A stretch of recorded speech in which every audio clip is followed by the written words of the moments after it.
And we're back, and we're joined by Michael Fields. Michael, how are you today? Doing all right. How are you? You run Colorado Rising Action? Colorado Rising Action, and I'm glad to be on with you. You're a much better host than John is. So thank you. I'm you're not definitely happy to be on this week. You're not the first to tell me that. I believe it. I appreciate it.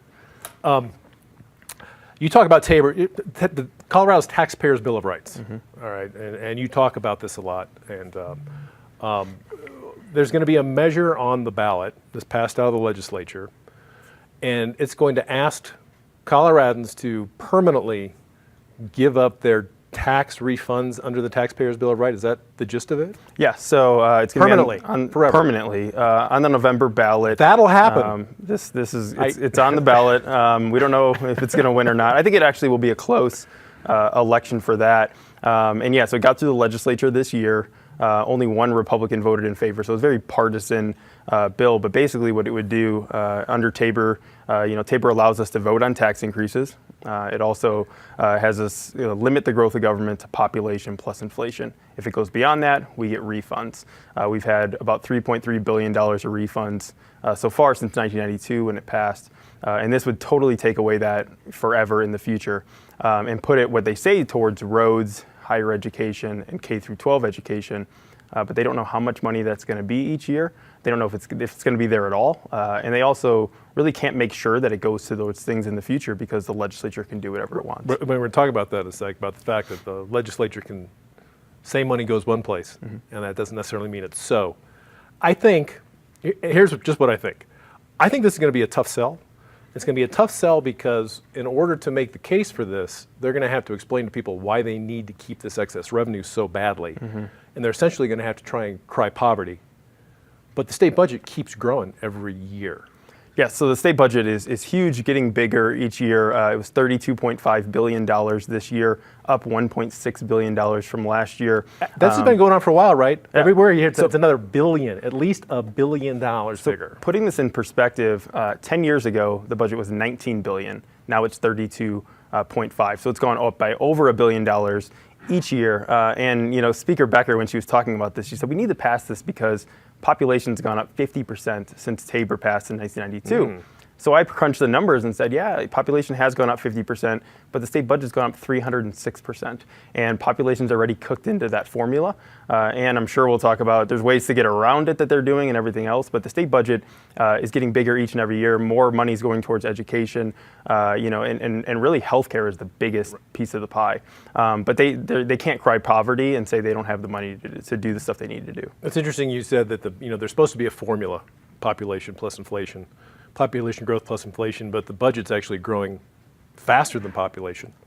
And there's actually reasons for that, and I think the other problem that folks are going to have when they go to try and make this case to voters is that when you point out that large swaths of the state budget have already been pulled out from underneath the TABOR cap, so that it's not even being applied to this anymore, then people might start to wonder, well, what do you really need this money for? Talk about how much of the budget has been moved from underneath the Taxpayer Bill of Rights revenue cap. Yeah, so a huge amount has, and people know this because they've seen the fees that come along with it, the car fees that went up, everything else. But basically, there was a part of TABOR that said enterprises could be something that would be outside of the TABOR cap, the general fund spending that goes on each year. And so legislators over the years figured out how to create these enterprises, how to put more money towards them.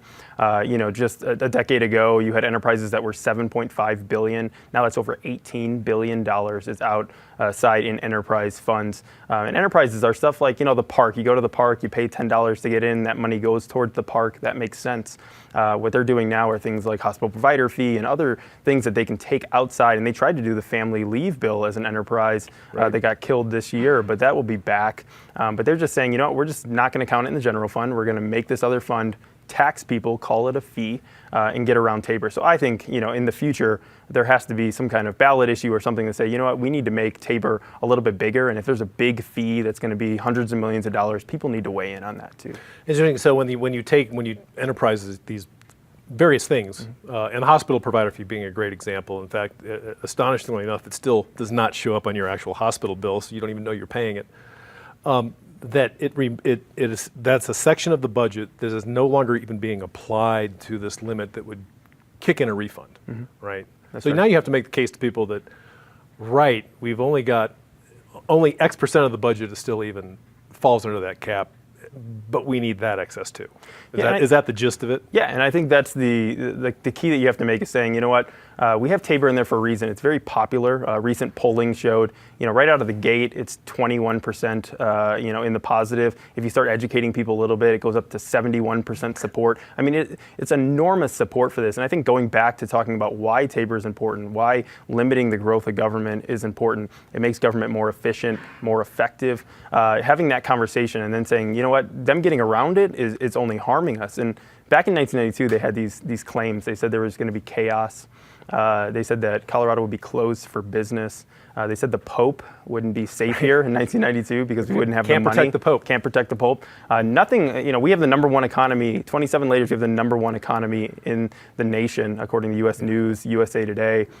Huge place for job seekers. So it's bizarre that people keep moving to this hellhole. Right. I mean, if you talk about it, you would think that they're getting cut budget every year, that this is a horrible place. It's not at all. And I think having that conversation, like this is the purpose of TABOR. And if you want more money, you just have to make the case to the people, get their consent, go to them and ask.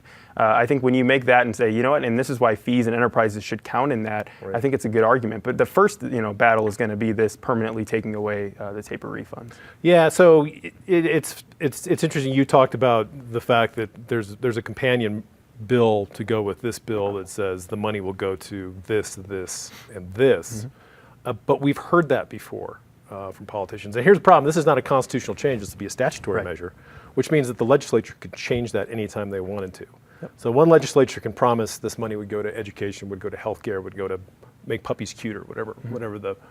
whatever it's going to be. But then the next legislature could do whatever they wanted with it. Yeah, basically. So money's fungible. Mm-hmm. And when they said, this is supposed to go a third of it to K through 12, a third to higher ed, and a third to transportation. We all want transportation money. We want the general fund, more general fund money to go there because that is consistent. We don't know how much money this will be, but yeah, I mean, this is the problem is, a legislature can come in 2 years from now and say, you know what, we want that to go all towards K through 12, for example, or something outside of those three things totally.